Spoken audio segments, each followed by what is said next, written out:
Welcome to episode 417 of the Brainy Business, Understanding the Psychology of Why People Buy. In today's episode, I'm excited to introduce you to Justin Jones-Fosu, author of I Respectfully Disagree. Ready? Let's get started. You are listening to the Brainy Business Podcast, where we dig into the psychology of why people buy and help you incorporate behavioral economics into your business, making it more brain-friendly. Now here's your host, Melina Palmer. Hello, everyone. My name is Melina Palmer, and I want to welcome you to the Brainy Business Podcast. In today's conversation, I am joined by Justin Jones-Fosu. As CEO of Work Meaningful, Justin is the driving force behind a movement that empowers organizations across the globe, delivering over 50 keynote addresses a year on the pivotal topics of meaningful work and inclusion. His mission is to ignite a transformation in corporate culture, guiding organizations and individuals to ascend to their peak potential through mastery of mindset, purpose, and performance. Justin has written multiple books, including Your Why Matters Now, The Inclusive Mindset, and his latest, I Respectfully Disagree, How to Have Difficult Conversations in a Divided World, which we're going to be digging in on in today's episode.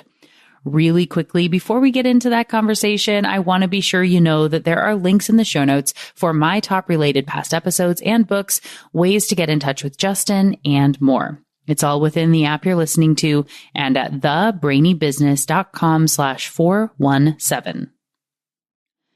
Now let's jump right in. Justin Jones-Fosu, welcome to the Brainy Business Podcast. Woohoo! Thank you so much, Melina. Yes, we've been singing. We've been doing our happy dances over here as we're excited to be chatting. And I'm so delighted to have you here with me today. For everyone who doesn't yet know you, can you share a little bit about your background and the work that you do? Yeah, so I like long walks on the beach. No, I'm joking. But I am a proud husband and proud papa of 4.5 high energy kids. No, we are not pregnant, but have a Labradoodle who's 65 pounds. And I am founder and CEO of Work Meaningful, which we celebrated 17 years, going on 18 years of business. We study the intersection of meaningful work, employee experience, and inclusion. And so just came out with I Respectfully Disagree, and I'm pumped, excited, energized by the impact it's already having. Absolutely. And I think I would love to just dig in a little bit on this idea of, choosing meaningful work as a title. That really means something, right? That's intentional choice there. What does meaningful work mean to you? Yeah. So meaningful work is where I'm doing something that is fulfilling, that it brings me joy. And one of the things as we studied and looked at a lot of the research around like meaningful work was one of the top 10 things for millennials, was one of the top 3 for Gen Z.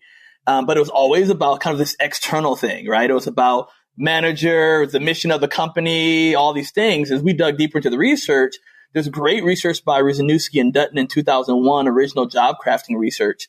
And what we ended up doing is taking some of that and repurposing it in what we call the 3 rhythm model, about 3 ways that we can actually bring meaning to our work, because the focus was finding meaning, which implied external of you, versus bringing meaning, which is internal. And so the 3 rhythms that we really dive deeper into this perspective rhythm, how we choose to see things, the task rhythm, what we choose to do, and the relationship rhythm, who we choose to engage. And those are 3 research-based ways that we can be able to bring meaning to our work. So it sounds like focusing on individuals within the organizations being able to find what meaningful work is for them versus just being, mission driven, thinking about being meaningful at that like core central corporate level. Yeah, so organizations can always choose to be mission oriented, connect what individuals do to the larger mission. But one of the things that we really dive deep in is that it's up to the individual to engage, right? One of the fallacies is that organizations can create employee engagement. No, they can't, right? They can just create the greenhouse effect that people can best engage themselves. Because I've seen some of the top highly engaged companies and there's still people who are disengaged.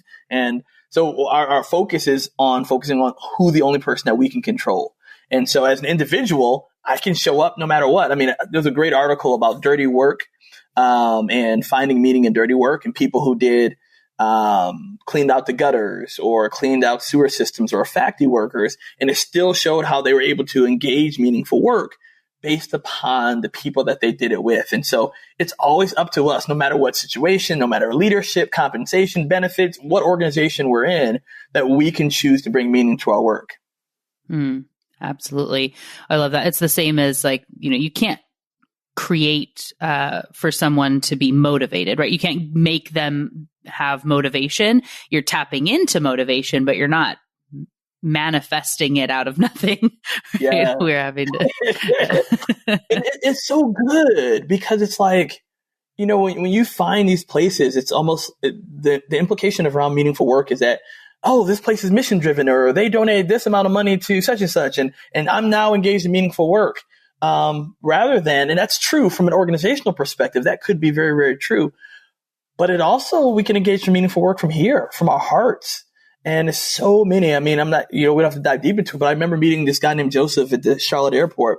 And I try my best to thank people who aren't normally appreciated. So I went up to him. He was singing to himself, smiling. And I went up to him and said, hey, I just want to say thank you so much for your hard work, the efforts you bring. You made my airport experience better. But his response back to me blew my mind. He was like, oh, I love what I do. And he was like, I want to make the airport a better place. And he was like, I end up taking the trash downstairs, and even the stuff people put that's recyclable in the trash, I separate it because, and then he dropped this jewel on me, Melina. He was like, did you know that there's more trash in the Pacific Ocean than the size of the state of Texas? And I'm just like, wait a minute. This guy is literally picking up trash in the Charlotte airport. And you could tell his why was so big that he felt and truly engaged in meaningful work. And so it's not about what we do. It's all about how we choose to see it. Definitely. And I love that. And we can still help, like you're saying, people to see that deeper meaning, and open up, eyes to be able to see something that maybe they wouldn't have seen on their own. And when we can tap into something that really resonates for someone, whatever makes it meaningful for them is, can still be valuable to the organization and to the larger teams and all of these aspects as we get to be more engaged. And it feels like, we're excited to be going to work regardless of what that job happens to be. Yeah, absolutely. From a leadership perspective, our challenge is what we call the greenhouse effect, right? It's creating the optimal environment where people can fully engage. And so part of that is tying what they do to a larger mission, tying what they do to the end user, tying how this actually impacts, but it has to actually be genuine. I've seen some people try to tie, well, we do this, but none of their culture suggests that they're after the impact rather than just the revenue. And so it has to be truly genuine, but leaders, we can always attach what people do and directly the ultimate impact that it has on the end user and or the ultimate mission of the organization. Definitely.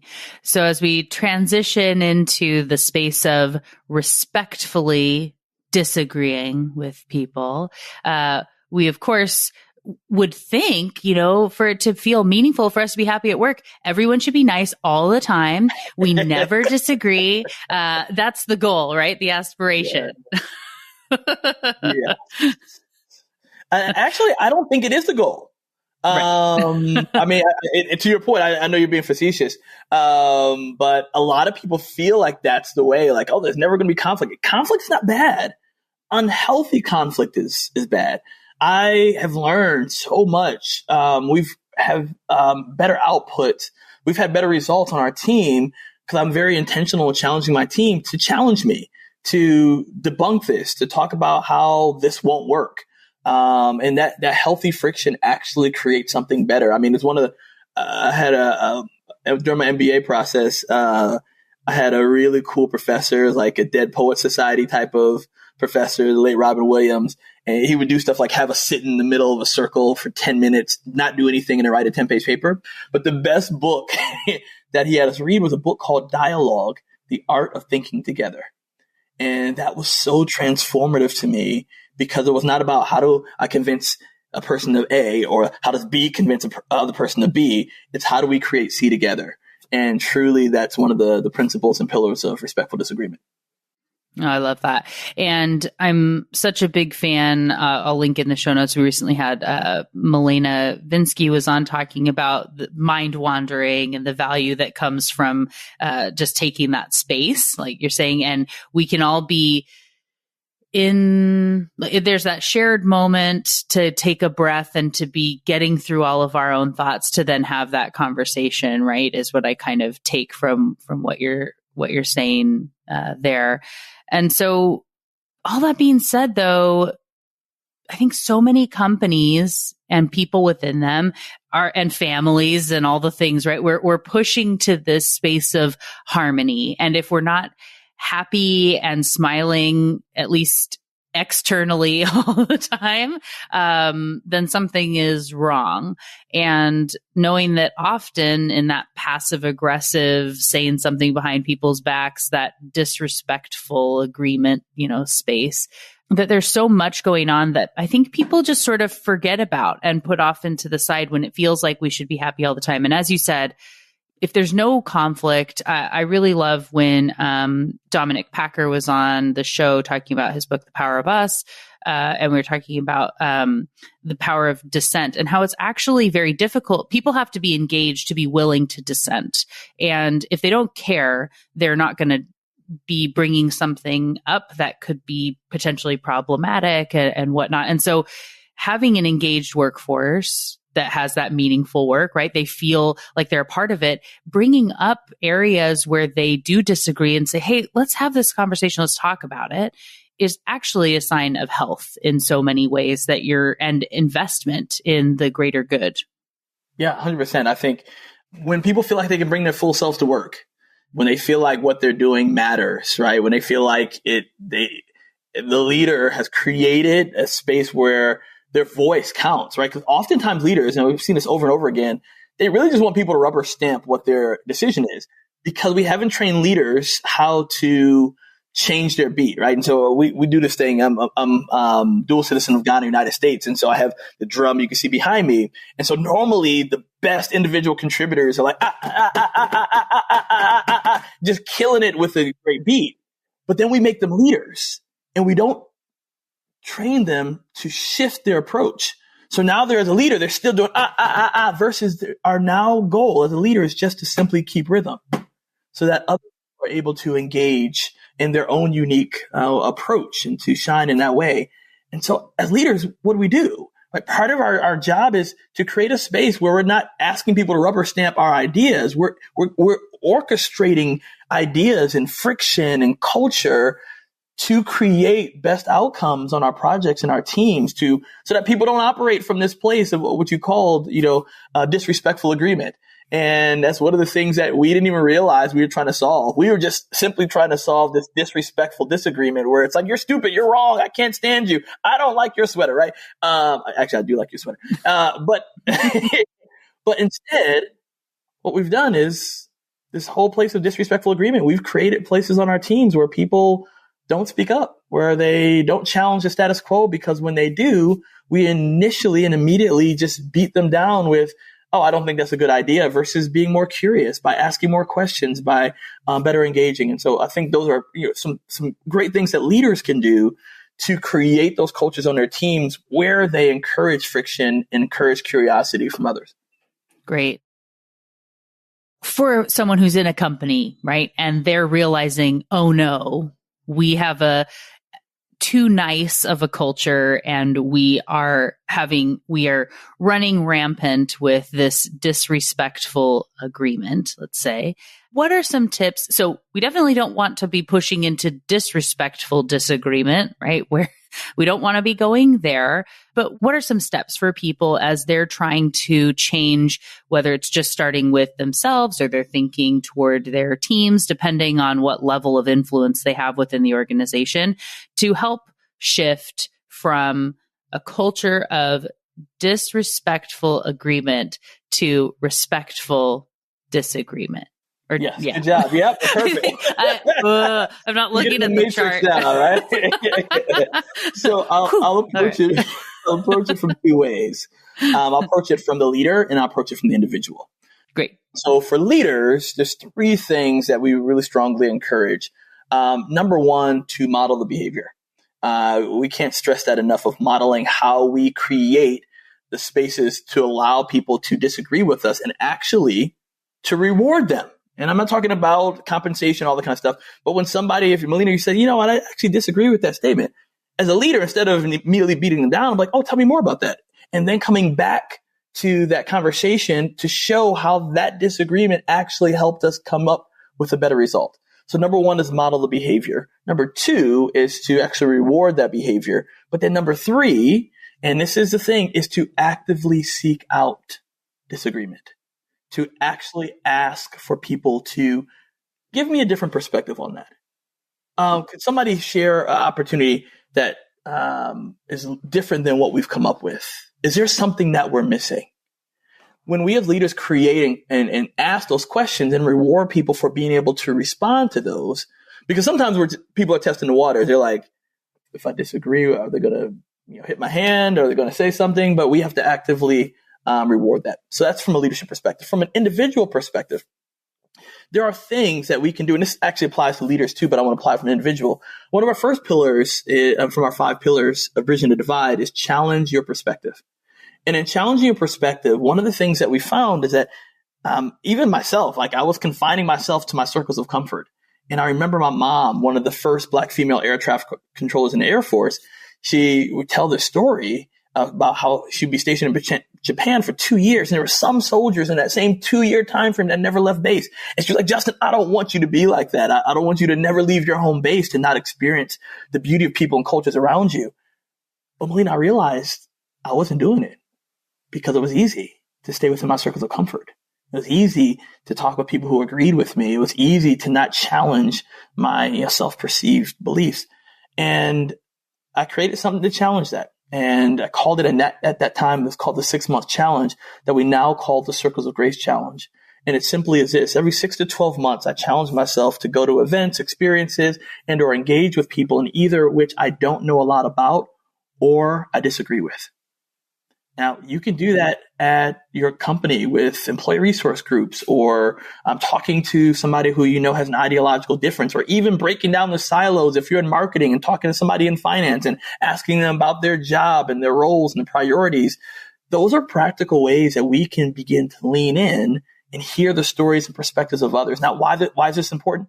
Is because the more we exercise those muscles, the more we hear from other people about their disagreements, about their perspectives, the easier it is when we're actually in those moments of disagreement to engage with people and to choose to lean in to hear their story, hear their perspective, before we initially jump in to either state agreement, disagreement, and or to completely dismiss what the other person says altogether. Absolutely. And I think so much, even just, you don't have to agree to be having the conversation, right? And it's okay to just say something along the lines of, well, that's interesting. Tell me more about that. Yes, absolutely. It's so powerful because I love kind of the research behind this and the science, the concept of illusion of asymmetric insight, right? If that we can come to this understanding that, which is essentially, I think that I'm really, complex to understand, right? That no, you would never get me. I'm just too challenging to understand, but I really get you. I understand you. You're pretty simple to understand. And when we come from this understanding that we're all very complex individuals, that there's not one mold of everyone. This is why I did my TEDx was don't take the exit on people, because we operate on autopilot, right? And so Monday through Friday, we take this exit. One day we're supposed to go straight, but what do? We take the exit, right? Because our brains want to conserve energy for things it thinks it doesn't know. And so when we get second or third hand information, it categorizes it for future use. And then we end up right before we're about to engage them in an authentic way, we take the exit and we go to those categorizations that we filed for later use.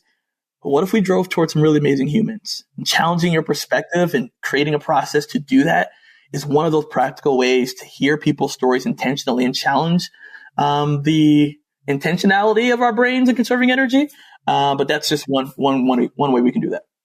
Oh, for sure. On the that illusion of asymmetric insight. And I'm so glad you brought it up. I had it in my notes to ask you about too, because we've, talked about it on the show, of course, and I have it in my books as well. And I always say too, is like to know that you're not a 3-dimensional creature living in a 2-dimensional world, right? It may feel like that a lot of the time. Right? That's good. But everyone has more dimension that you think, and people don't necessarily see. And you're giving yourself a little bit extra, maybe than what should go there. So I could, of course, chat with you all day about all the things. If we have one more, juicy tidbit before we wrap up the conversation for people today, and of course, we'll link to your book, I Respectfully Disagree, in the notes and all this great stuff you're talking about. But what's one other thing you think people should really know as they are moving forward with their day? The importance of cognitive reframing. I think that it's essential. And the reason I say that is because there's some folks that will only tell you stuff that they've gotten over, but I'm going to tell you something I still struggle with. So anytime I see a Black woman who's specifically dating or married to a white male, my automatic reaction, conditioned response comes in, oh, there's not enough good brothers for you. Now, I know, Melina, that people can love who they want to love and all these things, but it doesn't erase the decades of conditioning I received from some members of my community, some members of my family. And that's sometimes the issue I have when we have these types of conversations. We think just because we have the thought that that's the issue. But the real issue is, what do we do with it once we have the thought, right? And so one of the things I began doing is now I challenge myself to operate in the space of cognitive reframing, right? So if I see a Black woman with a white male, automatic conditioned response comes in, and now I'll become the romance novelist of all times, right? And I start creating this story like they were probably walking alongside the river and they looked into each other's eyes and they were like, when I see your smile, right? Like fireworks are playing. And I start chuckling to myself in that moment. It literally just happened last weekend as I was traveling to New York. But I realized something. While that's great, and I was beginning to shift and think about it differently and maybe how they met this way and think about it from a unique approach, I realized it wasn't enough to create fictitious stories. I needed to hear the real ones. And so I would encourage people to choose to listen and hear people's stories. Just because you hear their stories, and even what you said, fully acknowledge them, does not mean that you fully agree. And so engage in true cognitive reframing. And one of those things is also choosing to hear the stories and engage with the complexities of people, because we're all uniquely different. Definitely. And, take a moment to ask the question, right? You could just go say, oh, I noticed you two walking together and I was inspired to come over and wanted to say hi, right? It feels a little bit scary, but it can change so much for people, to be sure. And they, more often than not, they want to have the conversation. I'm going to link to my episode with Nick Epley talking about conversations on the subway and how we can have powerful engagement with people. That is, I think, really well tied into what we've been talking about here today. So thank you so much for that. And as people I know are wanting to start that process with you, right? They want to go ask you a question to engage and to follow you and the amazing work you're doing. What's their best way to reach out, to connect, to follow you? Where should they go to do those things? Yeah, the two places I love the most. One is howtorespectfullydisagree.com. And coming on there is our quiz about where you are on the disagreement continuum. But then also on LinkedIn. I love LinkedIn. I love engaging on there. I'm Justin Jones-Fosu on there. And so I'd love to have a conversation, even if you disagree with what I have to say. Perfect. Well, we will, of course, link to that in the show notes, both of those and the book and everything. And just thank you again so much, Justin, for joining me on the show today. And shout out to our mutual friend, Marcy Rader, for making the intro. Thanks, Marcy. Oh, Marcy. Yes. Awesome. Thank you. Thank you again to Justin Jones-Fosu for joining me on the show today. What got your brain buzzing in today's conversation? For me, I love anything to do with motivation, and I find the idea that meaningful work can be so personalized to be really empowering. In working with leaders over the years, I know that it can often feel like you're out on an island, like you don't have enough influence, or that you can't make an impact until you have more power, authority, or employees. What I love about this conversation with Justin is that it shows how you don't have to wait until you can change a full company policy or narrative or brand focus. You can make your own work more meaningful, whatever it is, at any time you want to, and you can empower those around you to be able to do the same. That type of focus and passion will create ripples that can be so much more positive than you can even imagine right now. As you do more meaningful work, it's bound to mean you show up differently, that others can feel it. Maybe they're more inclined to want to work with you on a project, or to take your suggestion in a meeting, or to recommend you for a promotion. Whatever it is, I love that you can start now, and it will make a difference. And the other big piece from this conversation is, of course, in that focus on the opportunities to respectfully disagree with others. Whether you have been disrespectfully agreeing or disrespectfully disagreeing, or more likely a mix of both, I encourage you to do a little something each day to start seeing that difference. It will have to be conscious and thoughtful at first, and it may feel difficult, but it's worth it. Who is one person you can respectfully disagree with this week? Go try it out. And of course, when you do, come let Justin and I know how it went by sharing it with us on social media. You can find me as the Brainy Biz pretty much everywhere, and as Melina Palmer on LinkedIn. To make it easy, there are links for you to connect with both Justin and I in the show notes, which also include links to my top related past episodes and books, including I Respectfully Disagree, ways to get in touch with Justin, and more. It's all waiting for you in the app you're listening to and at thebrainybusiness.com/417. And thank you again to Justin Jones-Fosu for joining me on the show today. It was a delight to chat with and learn from you. Join me Tuesday for another brainy episode of the Brainy Business Podcast. It's going to be a lot of fun. You don't want to miss it. Until then, thanks again for listening and learning with me. And remember to be thoughtful. Thank you for listening to the Brainy Business Podcast. Melina offers virtual strategy sessions, workshops, and other services to help businesses be more brain-friendly. For more free resources, visit thebrainybusiness.com.